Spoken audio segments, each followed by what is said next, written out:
Neha, let me start today without a question. I want to start with a feeling. That moment when you say to yourself, I learn English seriously this time. Day 1 feels exciting. Day 5 feels okay. Day 15 feels heavy. And one random day, you feel tired. Not sleepy tired, but mentally tired. The kind of tired where even opening a book feels like work. Exactly. And that's where most people stop.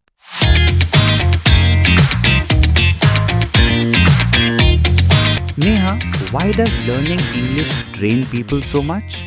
Because they're fighting their own mind. Fighting how? They're constantly correcting themselves, judging themselves, comparing themselves. So the tiredness is not from English.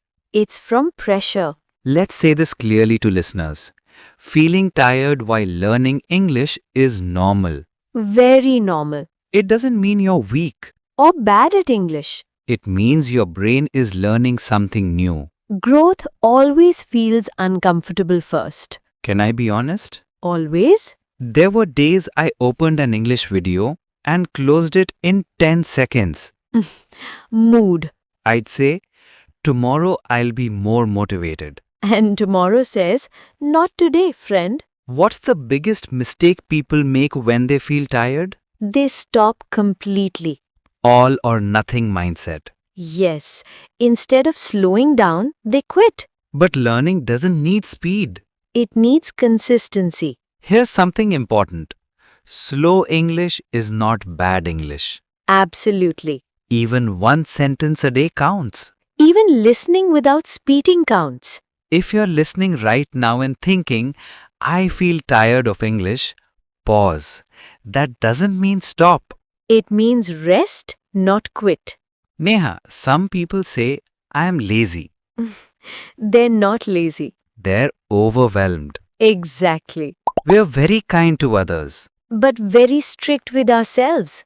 We say, why am I not fluent yet? But we forget learning a language is a long relationship. Social media makes it worse. Speak English in 30 days. Fluent in 7 days.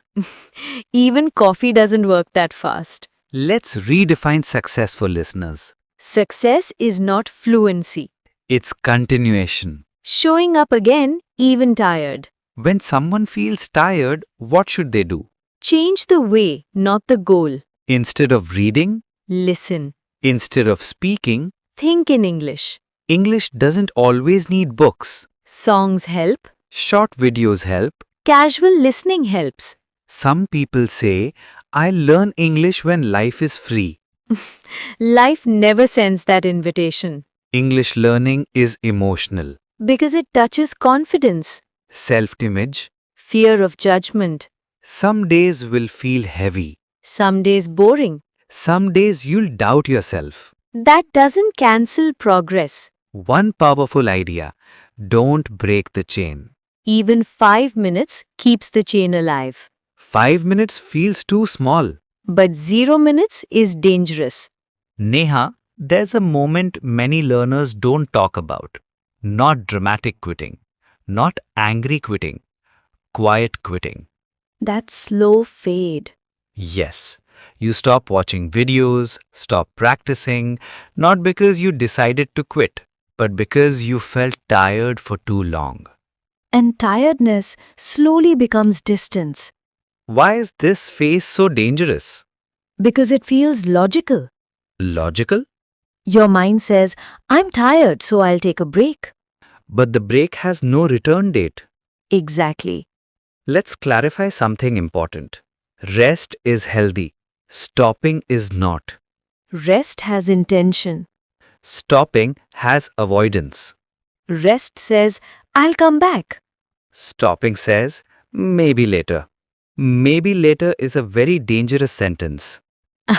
It lives forever. Later never comes. Later has its own schedule. So what should someone do if they've already stopped? Restart gently. Not with big promises. No, with tiny actions. Explain that. Promise yourself only 2 minutes. 2 minutes of English? Yes, listening, reading, thinking. That feels easy. And easy keeps you moving Why do small promises work? because your brain doesn't resist them. No pressure. No fear. A brain is like a child.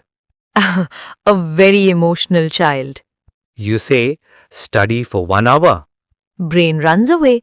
You say, just 2 minutes. Brain says, okay, but only 2. Here's a truth people don't like. Motivation is unreliable. Yes, it comes and goes. Discipline sounds scary.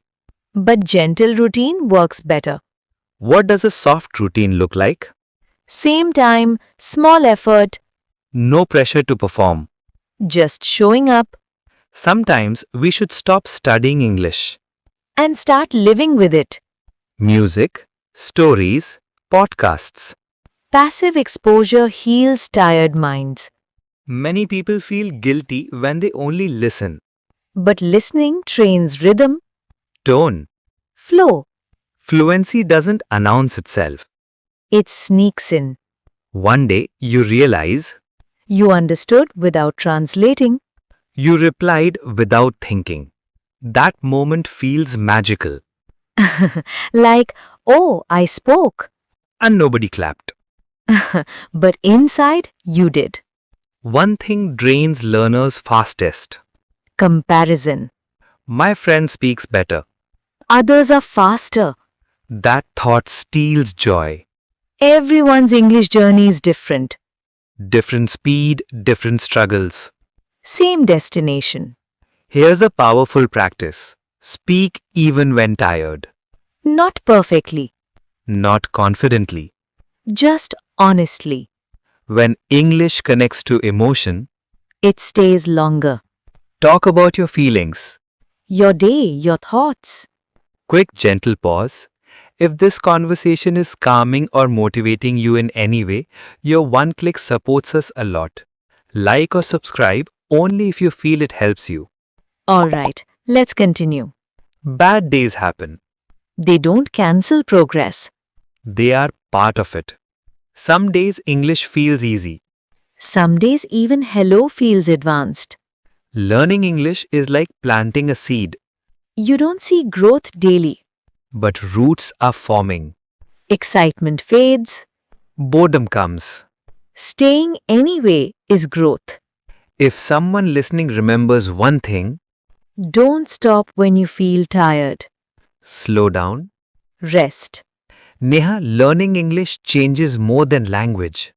It changes confidence Self-talk. and belief.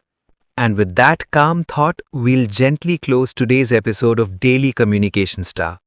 If you're learning English and feeling tired, remember this conversation.